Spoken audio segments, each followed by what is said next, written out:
With us now, let's bring in member of the Association of Former Intelligence Officers, Joe Fender. He's also the author of Vanished, a great book and a great spread in the New York Times, Willie Guy. That ad, I'm still breathless. Joe, you know the intelligence agencies inside and out. Talk about what's happening in Washington, D.C. and what impact that's going to have on the CIA. Okay. All right, there's something I think really important that hasn't come out yet. David asked a really good question, which is David Ignatius. David Ignatius, great, who's terrific. That's a really smart question. What is the White House doing in all this? Are they saying hands off? Isn't this sort of contrary to what Obama wants to do, which is to move forward? Here's the facts. For months, the Justice Department has been negotiating with CIA about whether to release this interrogation report, which just came out, right, last night. The White House has been involved in the negotiations. The White House counsel, Greg Craig, and he's been pushing for the release of this. This is the story that we were talking about before when Panetta was so upset. It's the White House pushing for the release, which is really kind of insane. All right, it's damaging, I'd say. Rationale for that. Well, and Joe, it's so fascinating.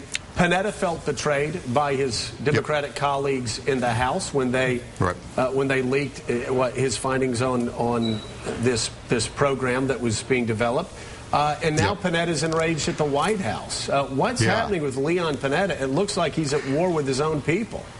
He is unfortunately at war within the CIA. He's become widely disliked because of the way he handled this whole mess earlier in the summer when he said the CIA had been misleading, and then he said the CIA hadn't been misleading. But, Joe, you mentioned earlier, you made a very good point, which is that this whole airing of these grievances, Eric Holder's attempt to get a prosecutor involved in figuring out whether we should prosecute cases. This whole thing is damaging to CIA morale. I'll tell you something else, it's, I think, even more serious. The CIA didn't want to do this in the first place, this interrogation stuff. They did not want to get involved. They knew that times were going to change.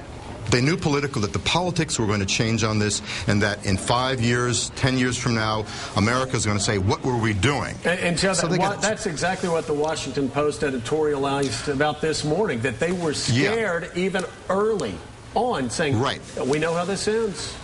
We're going to get set up for the fall. They got sign off on everything. All right, they didn't want to do it. Now, what's going to happen as a result of this basically, it's a show trial in a sense. It is political theater. What's going to happen? They're not going to go after Cheney or Bush or any of the CIA directors. They will not go after anything that was legally determined by the Justice Department. That includes this whole interrogation program, the torture program. They're going to be going after, a half a dozen, really, bad apples. And that's what we did with Abu Ghraib. They're going after the little guy. All right.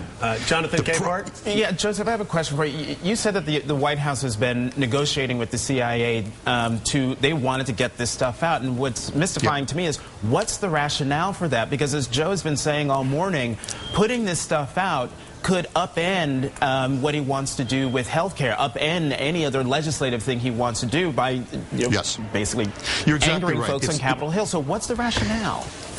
You know what? It's politically damaging. It's a huge mistake. And what's the rationale? I think that I think the White House is basically trying to send a signal to the world that we don't do this anymore. Well, you know what? They're not going to be going after anyone who authorized interrogation. All these people who think, great, let the light in, let's spread this information. Congress had this Inspector General report for several years already, all right?